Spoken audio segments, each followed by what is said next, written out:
नन्हे बच्चों को उज्जवल भविष्य की ओर लिए जाने के उद्देश्य को सामने रख सिलचर के तारापुर खुदराम सरणी क्षेत्र में स्थित एक विद्यालय का आनुষ্ঠাनिक तौर पर उद्घाटन किया गया।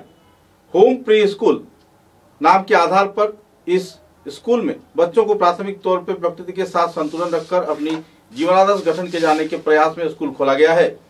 गौरतलब है कि किड्स होम प्री स्कूल के इस उद्घाटन कार्यक्रम में प्रमुख अतिथि के रूप में सिलचर रामकृष्ण मिशन के महाराज श्री श्री वैकुंठानंद जी महाराज तथा दूसरे कई हस्तीगण मौजूद थे। आनुষ্ঠাनिक तौर पर इस दिन श्री स्वामी वैकुंठानंद जी महाराज ने फीता काटकर तथा प्रदीप प्रज्वलन कर उद्घाटन कार्यक्रम को अंजाम दिया।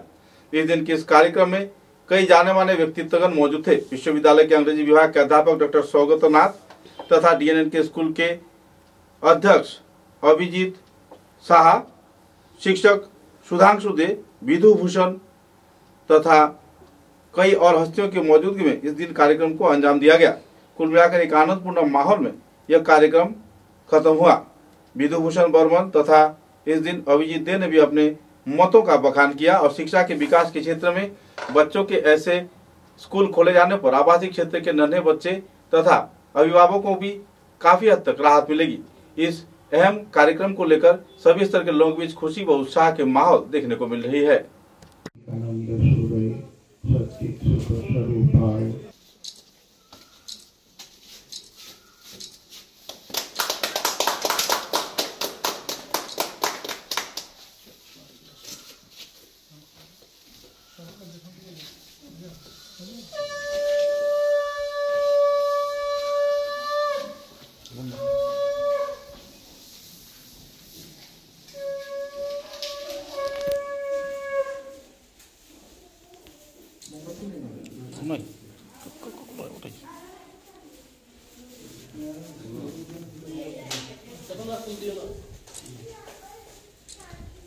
तो जुगाड़ दिन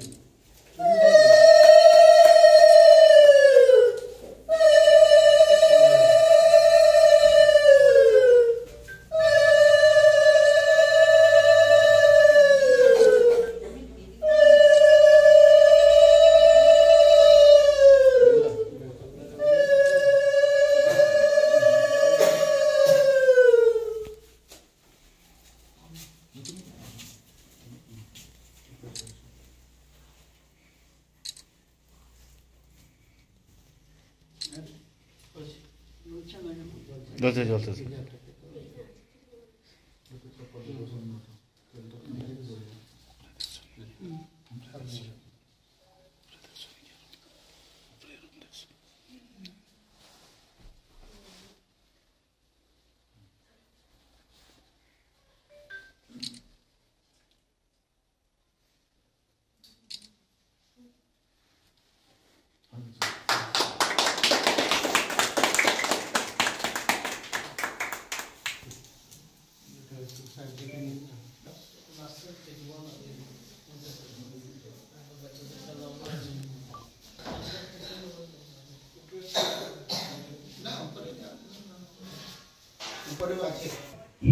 उपरिष्ट माननीय अतिथिवृंद सुधी मंडली আমরা একটি স্কুল উদ্বোধন উপলক্ষে এই প্রাঙ্গণে সবাই সমবেত হয়েছি। স্কুল প্রাঙ্গণে আজকের দিনটি ভারতবর্ষের ভারতবাসীর কাছে একটি পবিত্র দিন, স্মরণীয় দিন, রিপাবলিক ডে। তো এই দিনে একটি স্কুল আমরা খোলার চেষ্টা করছি এই অঞ্চলে। স্বামী বিবেকানন্দ তিনি যখন পরিব্রাজক হয়ে ঘুরছিলেন ভারতবর্ষে, তখন 19শ শতাব্দীর যে ভারতবর্ষ দেখেছিলেন বুভুক্ষ, দরিদ্র, অশিক্ষিত ভারতবর্ষকে। তারপর তিনি গিয়েছিলেন পাশ্চাত্যে, সেখানে দেখলেন তাদের বৈভব, সমাজ জীবনে ঐশ্বর্য, সুখ, শান্তি। তো স্বামীজির অন্তরে প্রশ্ন জেগেছিল, কেন এই পার্থক্য? একটা দেশের মানুষ অশিক্ষিত, গরিব, আরেকটি দেশের মানুষ সুখী এবং সমৃদ্ধশীল ইত্যাদি। তো তার প্রশ্নের উত্তর নিজেই তিনি খোঁজার চেষ্টা করেছিলেন এবং পেয়েওছিলেন। তিনি পরবর্তীকালে যখন চিকাগো জয় করে ভারতবর্ষে এলেন, ভারতবর্ষের বিভিন্ন শহরে যখন তাকে অভ্যর্থনা জানানো হলো, তখন স্বামীজি ভারতবাসীকে লক্ষ্য করে এই কথাই বলেছিলেন যে আমি চাই man making and character building education, অর্থাৎ শিক্ষার বিস্তার ঘটাতে হবে, এটি তিনি চেয়েছিলেন। পাশ্চাত্যে এত যে সুখ শান্তি সমৃদ্ধি, মূল কারণ তারা শিক্ষার বিস্তার ঘটাতে পেরেছিলেন। বিস্তার আমি চাই, man making and character building. তো আমরা তারপরে দেখি যে স্বাধীনতা লাভ করলো ভারতবর্ষ, অনেক স্কুল কলেজ এবং ইউনিভার্সিটি ইত্যাদি গড়ে উঠেছে, এখনো হচ্ছে।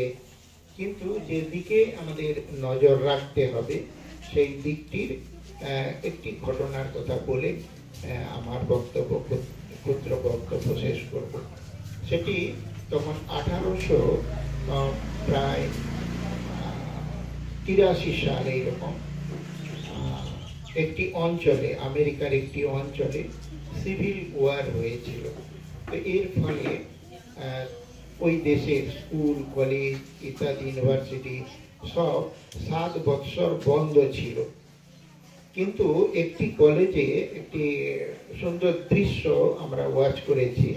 সেটি হলো সেই কলেজের প্রিন্সিপাল, তিনি প্রতিদিন 11টার সময় স্কুলের গেট খুলে দিতেন।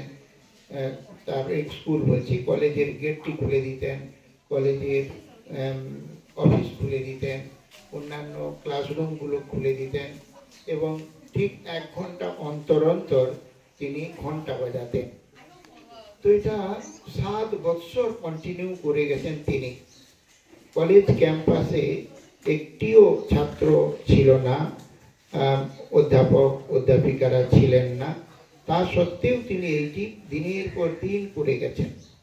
তো তারপরে 7 বছর কেটে গেল, ধর্মঘট উঠে গেল, আবার স্কুল কলেজ ধীরে ধীরে খুলে গেল, ছাত্ররা দলে দলে কলেজে স্কুলে আসতে লাগলো ইত্যাদি, নর্মাল পজিশনে ফিরে এলো। ওই সময় একদিন ওই প্রিন্সিপালের এক বন্ধু সেই কলেজে গিয়েছিলেন, সেই ক্লাসরুমে। তাই সেটি যজ্ঞভূমির মতো পবিত্র।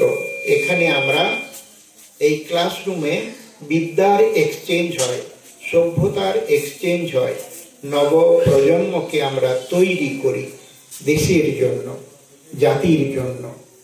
তো সুতরাং আমি প্রতিদিন কলেজের গেটটি খুলতাম এবং প্রভুর কাছে প্রার্থনা জানাতাম যে হে প্রভু, এই ধর্মঘট উঠিয়ে নাও, আবার দলে দলে ছাত্ররা আমার কলেজে আসুক, শিক্ষকরা আমার কলেজে আসুক ইত্যাদি ইত্যাদি।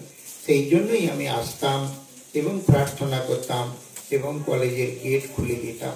এটি আমাদের শিখে নিতে হবে যে আমরা স্কুল গড়ছি, ছাত্ররা আসবে, শিক্ষকরা শিক্ষাদান করবে, কিন্তু আমাদের কর্তব্য কর্ম হলো নবপ্রজন্মকে তৈরি করা।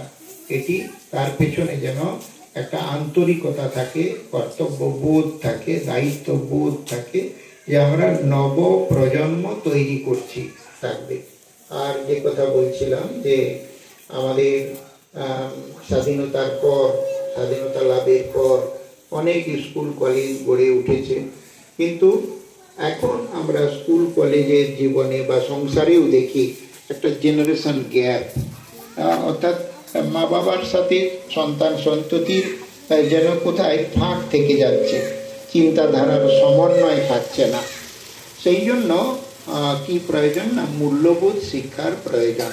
ওদেরকে ছোটবেলা থেকেই আমাদের দেশে, বিশেষ করে অন্য দেশে আছে কিনা জানি না, তাদের মধ্যে প্রবেশ করিয়ে দিতে হবে মূল্যবোধের শিক্ষা। তখনই আমরা ঠিক জেনারেশন তৈরি করতে পারবো।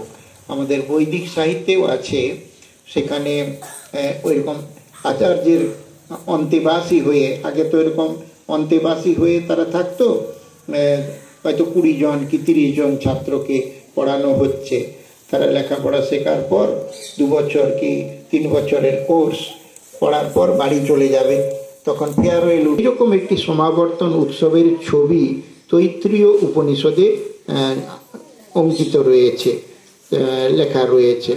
তো সেখানে বলছেন যে ছাত্ররা প্রণাম করে আচার্য দেবের কাছে সমবেতভাবে, সব ছাত্র সমবেতভাবে প্রণাম করে বিদায় নিচ্ছেন, ফেয়ারওয়েল উৎসব। তখন বলছেন যে আচার্য দেব, আমরা তো এবারে বাড়ি ফিরে যাব, সেখানে কেমন করে আমরা থাকব, কিভাবে আমরা থাকব, আমাদের লাইফস্টাইলটা কীরকম হবে ইত্যাদি আপনি আমাদের উপদেশ দিন। তখন আচার্যের মুখ থেকে যেগুলো বেরিয়েছিল সেগুলোই শাশ্বত মূল্যবোধ। ধর্মং চর, সত্যং বদ, মাতৃদেবো ভব, পিতৃদেবো ভব, আচার্য দেবো ভব, অতিথি দেবো ভব, শ্রদ্ধয়া দেয়ম, অশ্রদ্ধয়া অদেয়ম। এইরকম করে মূল্যবোধ সিরিজ ইন্ডিভিজুয়াল মানুষ আমরা যদি প্রত্যেকেই চর্চা করি নিজেদের জীবনে, ইন্ডিভিজুয়ালের সমষ্টি তো সমাজ, তখন সমাজটাও সুন্দর হয়ে উঠবে। সেই জন্য এটা বিরাট দায়িত্ব, এই শিক্ষা নিকেতনগুলোতে একটা বিরাট দায়িত্ব রয়েছে। আমরা ওই আমেরিকার ওই কলেজের প্রিন্সিপালের থেকে, মন্তব্য থেকে, তার অভিজ্ঞতা থেকে আমরা অনুভব করতে পারি যে শিক্ষা নিকেতনের একটা বিরাট দিক আছে, পজিটিভ দিক আছে। আমরা আমাদের সভ্যতাকে এক্সচেঞ্জ করতে পারি, জাতি তৈরি করতে পারি। আমাদের মনে রেখে আমরা যদি স্কুল কলেজ ইত্যাদি রান করাই, নিঃসন্দেহে জগন্মাতার আশীর্বাদ আমাদের সকলের উপর বর্ষিত হয়। এই যে স্কুল প্রতিষ্ঠানটি